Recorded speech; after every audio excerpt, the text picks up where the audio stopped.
G'day, I'm Steve Robertson, South Coast Television. The council elections for Victor Harbor are coming up with 19 candidates for 9 positions and 3 candidates for position of mayor. In our studio today is Carlos QUAREMBA. Now, he is one of the 19 people who is running for one of those 9 positions. And g'day, Carlos. Why do you think you would do a particularly good job as a member of council, even better than perhaps your 18 competitors? I believe my experience as a builder would be invaluable at a council level. I need to, as a business, I need to deliver a product on time, on budget, exactly what the client wants. And at the moment, I believe the client will be the ratepayers of Victor Harbor, and that's what I hope to do if elected to council. How will you balance the fact that you are a builder with the enormous time demands of being a councillor? Luckily, I have a really understanding business partner who, and we've discussed this on several occasions, who is more than willing to pick up a bit more of my work and make sure that I have enough time to engage the correct people that I require to understand everything that's going on and deliver for the city of Victor Harbor. As someone who has not served on council before, do you think you have the ability to understand the council processes and come up to speed fast enough to be a strong competitor, a strong contributor rather? Yeah, I do. I prescribe to one thought process, is that you don't have to be the smartest person in the room, but you've got to know when you're not. And by that I mean it's about acknowledging your weaknesses and making sure that you're able to seek the advice you need. I've always done that in the building environment. I've delivered the products, and I intend to do the same as an elected member. To what extent do you think you'll be relying on the opinions of the city administration to make your decisions, as opposed to perhaps what people are telling you from the community? Okay, so it's interesting you use the word opinion. I don't base any of my decisions on opinions. I base them on fact. I need to see figures. I need to see things that are, as I said, in fact.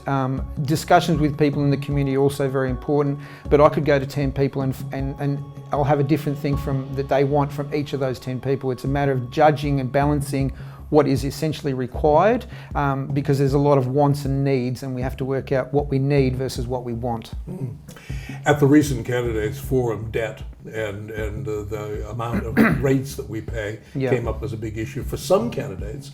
Others seem to not be terribly concerned. Where do you come down on that? I come down on the side of being concerned. There's every indication things are going to get really bad financially. It's happening around the... Why do you think so? Well, I think as far as I've read into, America now is into a recession. It's had 2 quarters of negative growth. I believe that we're going to see the follow-on effect from that. We're already starting to see things slowing down in the economy, and now is not the time to get further into debt. Now is the time to pay debt and also just deliver on the essential services that are required within the council. We need to do the fundamental and the basics first, and we need to do them properly. Which brings up the issue of big projects. There are some councillors who have voted in the past for car park, sports facilities. They see that as a way of progressing this city. Where do you come down on big, expensive projects? Well, I've only just finished estimating an actual big project, which I started about 18 months ago for a nursing home. Initial budget was around 9 million. 18 months later, the budget is 16 million, and we haven't even turned a shovel. The prices of materials are going through the roof. We need to look after our ageing infrastructure and the things that we have already first and get them under scratch. Preventative is always better than reactionary when it comes to fixing things. And so I'm not against development, that's what I rely on as a builder, but as a councillor, I need to look after the most vulnerable in the community, and not everybody can afford rates. And one thing I'd like to actually ask or point out is that a few of the people who were quite happy for the rates to go up don't actually even pay rates. How so? I don't understand that. Look, I could be wrong, but I believe some of the nominees actually aren't even ratepayers. We'll have to So, in my eyes, it's like, do you have some skin in the game? Yeah.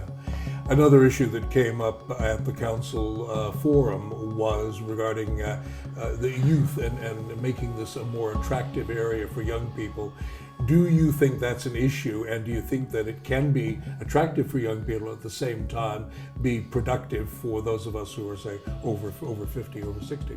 I think we have to find a balance between the two. We can't deny that we have an older population here, and we should reward those people. At the same time, I think council should be focused more on just getting the proper services done correctly. Council should make it easier for businesses to flourish in the area, but at the same time, they need to focus on the essential services first. In the past, you have been associated with the candidacy of Pauline Hanson and Pauline Hanson's One Nation Party. Do you think that the views of One Nation accurately reflect the views of Victor Harbour?